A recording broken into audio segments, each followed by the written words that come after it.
Welcome to the deep dive. Today we are opening up a massive pharmacology text to focus on an issue that, it affects nearly everyone at some point. Oh, You're absolutely. talking about managing the turbulent world of the gastrointestinal tract.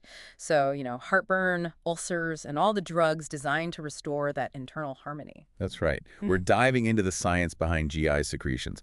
And for too long, the common wisdom was that chronic issues like peptic ulcer disease or PUD were just caused by stress. Right, stress and too much acid. That was the old idea. Exactly. But that's the historical misconception, isn't it? If we look at the current understanding, what is the core issue that we're really trying to address here? It's not just an offense problem, it's an imbalance.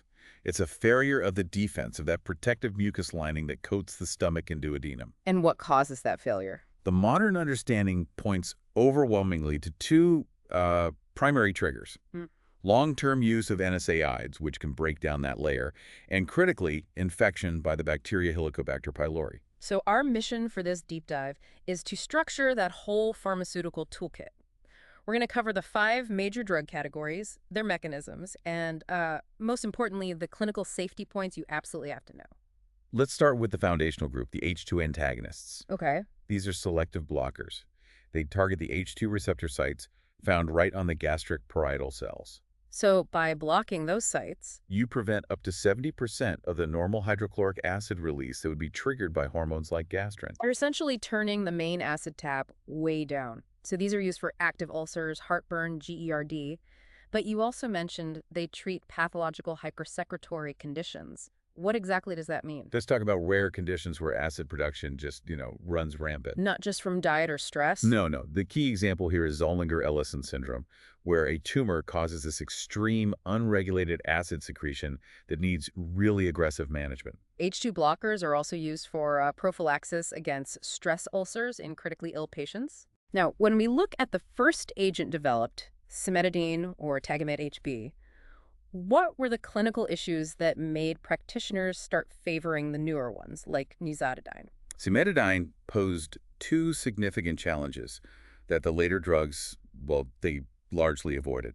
First, its metabolism relies heavily on a common enzyme system in the liver. Which means it can interfere with other drugs. It acts like a bottleneck. It slows down the breakdown of countless other drugs. That sounds like a pharmacist's nightmare. It is. If your patient is on cimetidine plus something like warfarin or phenytoin, the levels of those other drugs can spike, leading to toxicity, sometimes dangerously so. And the second issue. The second was its unique adverse effects due to a weak antiandrogenic activity. So you'd see reported cases of gynecomastia and galactorrhea. So if a patient has liver disease or is on a lot of other medications, nizatidine or Axide becomes the much smarter choice. Precisely. Nizatidine is eliminated primarily by the kidneys. It completely bypasses that hepatic enzyme bottleneck. It's a classic example of drug development learning from, early mistakes. Okay, let's talk about a critical safety warning. The parenteral forms, the IV or IM injections, if these receptors are on the gastric cells, are they anywhere else in the body? They are, and that's the key. H2 receptor sites are also found in the heart. Oh, So if H2 antagonists are given too quickly or in very high doses, especially IV, you risk blocking those cardiac receptors, and that can lead to. cardiac arrhythmias, or a clinically significant drop in blood pressure. It means whenever these drugs are used parenterally, continuous cardiac monitoring is absolutely essential. Okay, so if the H2 blockers are turning the tap down, antacids are like the immediate chemical solution, the stuff people grab off the shelf. Mechanistically, they're the simplest. They are. They just neutralize stomach acid through a direct chemical reaction. They raise the pH and they do it fast. Excellent for immediate symptomatic relief. But here's where that simplicity causes a huge clinical problem. The concept of acid rebound. Can you explain why taking an antacid can actually make your symptoms worse in the long run? It's a feedback loop failure. When you neutralize the stomach acid too well, dropping the acidity into an alkaline state, the body's regulatory system sees that as a severe acid deficiency. It panics. It triggers a massive surge in gastrin production. Which then forces the stomach to overcompensate. Exactly. It floods the lumen with acid, often leading to acid levels that are even higher than before the antacid was taken. Yeah. So you get this cycle of relief, then worsening symptoms, then taking more antacids. And the adverse effects of the antacids themselves, they depend entirely on the salt you choose, and they often cause opposite You problems. do. And this is why you have to read the label. Calcium salts, like Tums, are notorious for causing constipation and contributing to that acid rebound. Okay, and magnesium. Magnesium salts, milk of magnesia, have the opposite effect. They often cause diarrhea.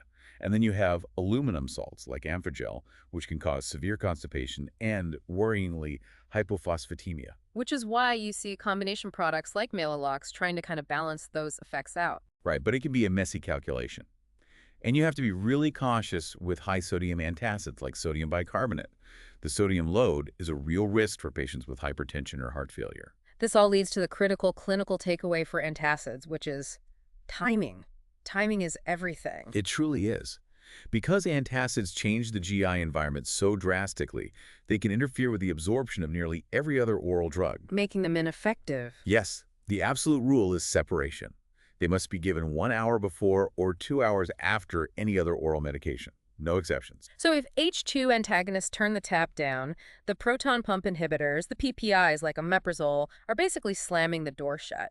What makes their mechanism so incredibly potent? They target the absolute final step in acid production. They inhibit the H plus AT, K plus ATPase enzyme system, which we just call the proton pump. The pump itself. By permanently blocking this pump, they stop hydrogen ions from even entering the stomach.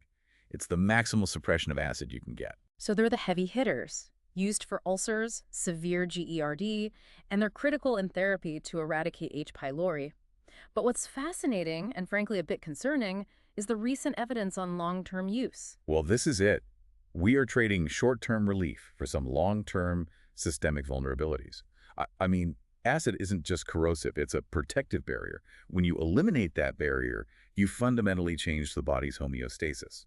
Let's talk about infection risk first. We've seen reports linking long-term PPI use to an increased risk of Clostridium difficile infection and pneumonia. And that really changes the risk calculation, doesn't it? Normally, the stomach's acid just destroys ingested pathogens. When you get rid of that acid, opportunistic bacteria like C. diff can survive the trip and colonize the lower intestine, And causing a serious infection. We see a reported increase of up to threefold in some studies. And beyond infection, there are concerns about nutrient absorption, bone health. Yes.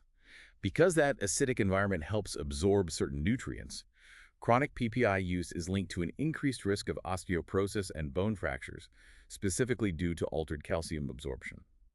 It's also linked to lower magnesium and decreased vitamin B12 absorption. Wait, why the vitamin B12 connection? Because vitamin B12 absorption requires a compound called intrinsic factor. Okay. An intrinsic factor needs an acidic environment to work properly.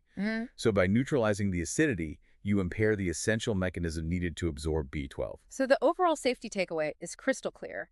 These are effective, but they are not meant for chronic, lifelong use without serious clinical oversight. Absolutely. They're delayed release and must be swallowed whole, never crushed to work properly.